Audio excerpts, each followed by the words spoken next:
मेरे YouTube channel ममता कहानी hub में आप सबका स्वागत है। आप सभी को शरद पूर्णिमा की हार्दिक शुभकामनाएं।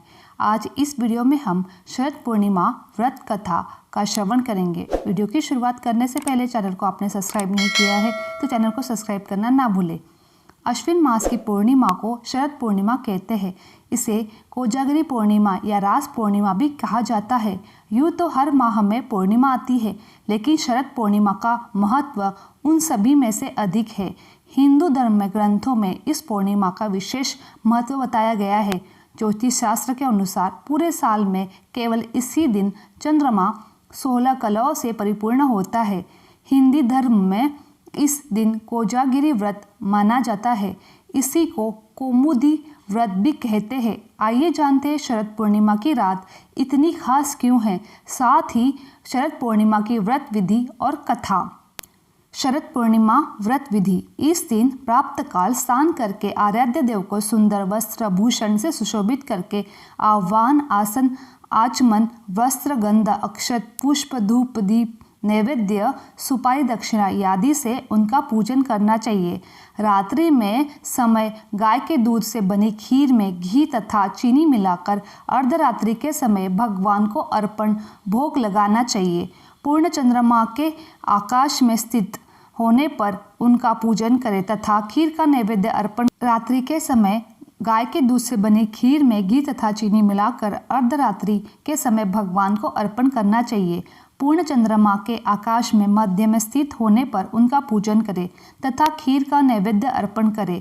रात को खीर से भरा बर्तन खुली चांदनी में रखकर दूसरे दिन उसका भोजन करें तथा सबको प्रसाद दे। पूर्णिमा का व्रत करके कथा सुननी चाहिए। कथा सुनने से पहले एक लोटे में जल तथा गिलास में गेहूं, पत्ते के दाने, रोड़ी तथा चावल रखकर कलश की वंदना करके दक्षिणा चढ़ाए। फिर तिलक करने के बाद गेहूं के 13 दाने हाथ में लेकर कथा सुने। फिर गेहूं के गिलास पर हाथ फेरकर वहां कोई ब्राह्मण को दे। लोटे के जल से रात को चंद्रमा को अर्घ्य दे। शरद पूर्णिमा की व्रत कथा। कथा के अनुसार एक साहूकार के 2 पुत्रियां थी। दोनों पुत्रियां पूर्णिमा का व्रत रखती थी, लेकिन बड़ी पुत्री पूरा व्रत करती थी और छोटी पुत्री अधूरा व्रत करती थी। इसका परिणाम यह हुआ कि छोटी पुत्री की संतान पैदा होते ही मर जाती थी। उसने पंडितों से इसका कारण पूछा तो उन्होंने बताया कि तुम पूर्णिमा का अधूरा व्रत करती थी, जिसके कारण तुम्हारी संतान पैदा होते ही मर जाती है। पूर्णिमा का पूरा व्रत विधि पूर्वक करने से तुम्हारी संतान जीवित रह सकती है। उसने पंडितों की सलाह पर पूर्णिमा का पूरा व्रत विधि विधान से किया। बाद में उसे एक लड़का पैदा हुआ जो कुछ दिनों बाद फिर से मर गया। उसने लड़के को एक पाटे पर लेटाकर ऊपर से कपड़ा ढक दिया। फिर बड़ी बहन को बुलाकर लाई और बैठने के लिए वही पाटा दे दिया। बड़ी बहन जब उस पर बैठने लगी तो उसका घाघरा बच्चे को छू गया। बच्चा घाघरा छूते ही रोने लगा। तब बड़ी बहन ने कहा कि मुझे कलंक लगाना चाहती थी, मेरे बैठने से यह मर जाता। तब छोटी बहन बोली कि यह तो पहले से मरा हुआ था, तेरे ही भाग्य से यह जीवित हो गया है, तेरे पुण्य से यह जीवित हुआ है। उसके बाद नगर में उसने पूर्णिमा का पूरा व्रत करने का ढिंढोरा पिटवा दिया। द्वापर युग में एक समय की बात है। यशोदा जी ने कृष्ण जी से कहा, हे कृष्ण, तुम सारे संसार के पोषण तथा उसके सहार करता हो।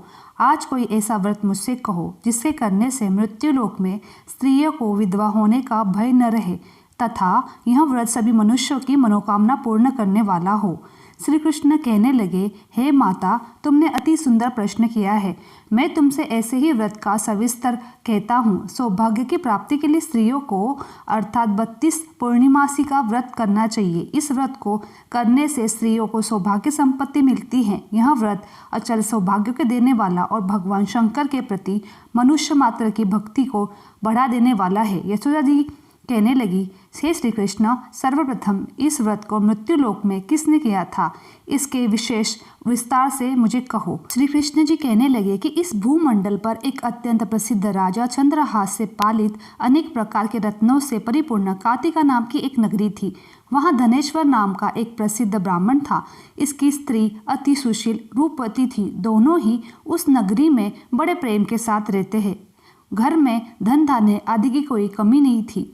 उनको एक बड़ा दुख था कि उनको कोई संतान नहीं थी, जिस वजह से वह बहुत दुखी रहते थे। एक दिन एक बड़ा तपस्वी योगी उस नगरी में आया। वह योगी बाकी सभी घरों की भिक्षा मांगकर भोजन किया करता था, लेकिन उस ब्राह्मण के घर की भिक्षा नहीं मांगा करता था। एक दिन योगी गंगा किनारे भिक्षा मांगकर प्रेम पूर्वक खा रहा था कि धनेश्वर ने योगी को यह सब करते देख लिया। सब कार्य किसी प्रकार से देख लिया। अपनी भिक्षा अनादर से दुखी होकर धनेश्वर योगी से बोले, आप सभी घरों की भिक्षा लेते हैं परंतु मेरे घर की भिक्षा कभी नहीं लेते, इसका क्या कारण है? योगी कहने लगा, आपके धर्म हमें इस बात की आज्ञा नहीं देता है, क्योंकि अभी आप गृहस्थ जीवन में एक सुख से वंचित है। आपके घर होने पर एक संतान नहीं है, इसीलिए मैं आपके घर से भिक्षा नहीं स्वीकार कर सकता। उन्होंने कहा कि जिस घर में संतान नहीं है उसके घर की भिक्षा लेने से हमें मेरे पतित होने का भय होता है। धनेश्वर यह सब बात सुनकर बहुत दुखी हुआ और हाथ जोड़कर योगी के पैरों में गिर पड़ा तथा दुखी मन से कहने लगा, आप मुझे संतान प्राप्ति का कोई उपाय बताएं। आप सर्वज्ञ हैं, मुझ पर अवश्य ही कृपा कीजिए। धन की मेरे घर कोई कमी नहीं है, लेकिन मेरे संतान न होने का कारण मैं अत्यंत दुखी हूँ। आप मेरे इस दुख को हरण कीजिए। यह सुनकर योगी कहने लगे, तुम चंडी की आराधना करो। घर पहुंचकर उन्होंने यह सारी बात अपनी पत्नी को बताई। खुद वन में चला गया। वन में पहुंचकर उसने चंडी की आराधना की और उपवास किया। चंडी ने 16 दिन उनको सपने में दर्शन दिए और कहा कि हे धनेश्वर, जा तेरे पुत्र होगा, लेकिन उसकी आयु सिर्फ 16 वर्ष होगी। 16 वर्ष की आयु में उसकी मृत्यु हो जाएगी। अगर तुम दोनों स्त्री पुरुष 32 पूर्णिमासी का व्रत करोगे तो यह दीर्घायु हो जाएगा। जितनी तुम्हारे सामर्थ्य उतने ही दिए जलाकर शिवजी का पूजन करना, लेकिन पूर्णमासी को 32 ही होने चाहिए। सुबह होते ही इस स्थान के पास एक आम का पेड़ दिखाई देगा। उस पर चढ़कर एक फल तोड़कर अपने घर चले जाना। अपनी स्त्री को इस फल के बारे में बताना। सुबह स्नान होने के बाद वह स्वच्छ होकर शंकर जी का ध्यान करके उस फल को खा लेना। तब शंकर भगवान की कृपा से उसको गर्भ हो जाएगा। जब ब्राह्मण सुबह उठा तो उस स्थान पर आम का एक पेड़ दिखाई दिया। वहाँ उससे फल तोड़ने के लिए चढ़ा, लेकिन वह पेड़ पर चढ़ नहीं पा रहा था। यह देखकर उसे बड़ी चिंता हुई। भगवान गणेश की उपासना की।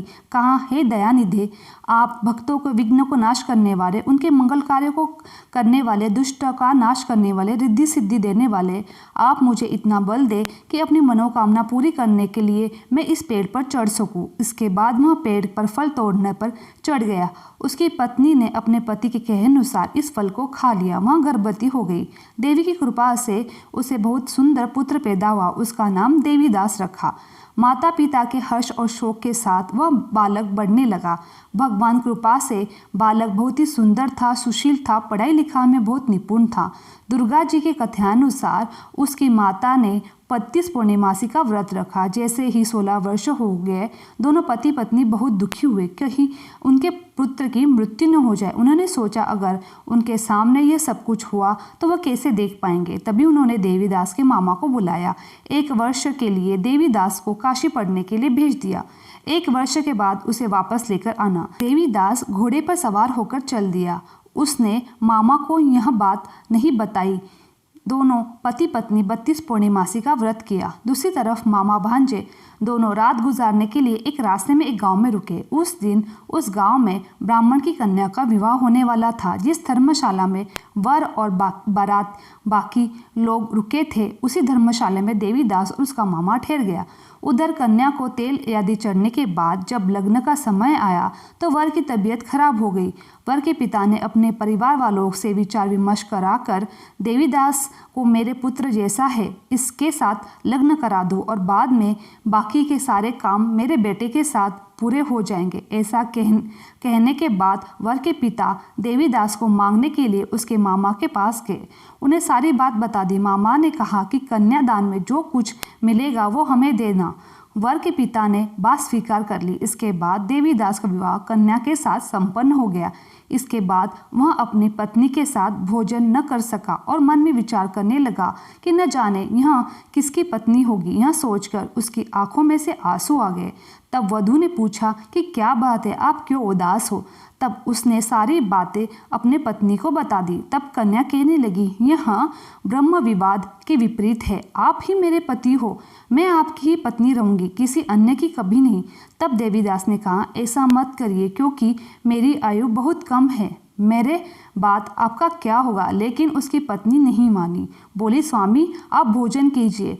दोनों रात में सोने के लिए चले गए। सुबह देवीदास ने पत्नी को 4 नगों से जुड़ी एक अंगूठी दी, एक रुमाल दिया और बोला कि हे प्रिय, इसे लो, संकेत समझकर स्थिर चित्त हो जाओ। मेरे मरण और जीवन जानने के लिए एक पुष्प वाटिका बना लो, उसमें सुगंधित वाले एक नवमल्लिका लगा लो, उसको प्रतिदिन जल सिंचा करो और आनंद के साथ खेलो कूदो। जिस समय और जिस दिन मेरा प्राण त्याग होगा, उस दिन यह फूल सूख जाएगा। जब यह फिर से हरा भरा हो जाएगा तो जान लेना कि मैं जीवित हूँ। यह समझकर वो वहाँ से चला गया। इसके बाद जब वर और बाकी बारात मंडप में आए तो कन्या ने उसे देखकर कहा कि ये मेरा पति नहीं है, मेरे पति वह हैं जिनके साथ मेरा रात को विवाह हुआ था। इसके साथ मेरा विवाह नहीं हुआ है। अगर यह वही है तो यह बताए कि मैंने इसके क्या दिया है, साथ ही कन्यादान के समय को आभूषण मिले उन्हें दिखाइए। कन्या की ये सारी बातें सुनकर वह कहने लगा कि मैं यह सब नहीं जानता। इसके बाद सारी बारात अपमानित होकर लौट गई। भगवान कृष्ण बोले कि माता, इस प्रकार देवीदास काशी चला गया। कुछ समय बीत गया, एक सर्प उसको डसने के लिए आया, लेकिन वह उसको काट नहीं पाया, क्योंकि उसकी माता ने पहले ही 32 पूर्णिमासी का व्रत कर लिया था। इसके बाद खुद काल वहाँ पहुँचे। भगवान की कृपा से माता पार्वती और भगवान गणेश आ गए। देवीदास को मूर्छित दशा में देखकर माता पार्वती ने भगवान शिव के प्रार्थना की कि महाराज, इस बालक की माता ने 32 पूर्णिमासी का व्रत कर लिया है, आप इसको प्राण दीजिए। भगवान शिव ने माता पार्वती के कहने पर उसको प्राणदान दे दिए। उधर उसकी पत्नी उसके काल की प्रतीक्षा कर रही थी। उसकी पत्नी ने जाकर देखा तो पुष्प और पत्र दोनों ही नहीं है, तो उसको बहुत आश्चर्य हुआ। जब उसने देखा पुष्प वाटिका फिर से हरी भरी हो गई है, वह समझ गई कि उसका पति जिंदा है। इसके बाद वह बहुत ही प्रसन्न होकर अपने पिता से कहने लगी, मेरे पति जीवित है, उनको ढूंढिए। जब 16 वर्ष व्यतीत हो गया तो देवीदास अपने मामा के साथ काशी चल दिया। इधर उसकी पत्नी परिवार वाले उसे ढूंढने के लिए जा रहे थे। उन्होंने देखा कि देवीदास उसका मामा उधर ही आ रहे थे। उसको देखकर उनके ससुर बहुत प्रसन्न हो उठे, उसे अपने घर पे ले आए। वहाँ सारे जन इकट्ठा हो गए। कन्या ने भी उसे पहचान लिया। देवीदास ने इसके बाद अपनी पत्नी और मामा को लेकर वहाँ से चल दिया। उसके ससुर ने भी उसे बहुत धन दहेज दे दिया।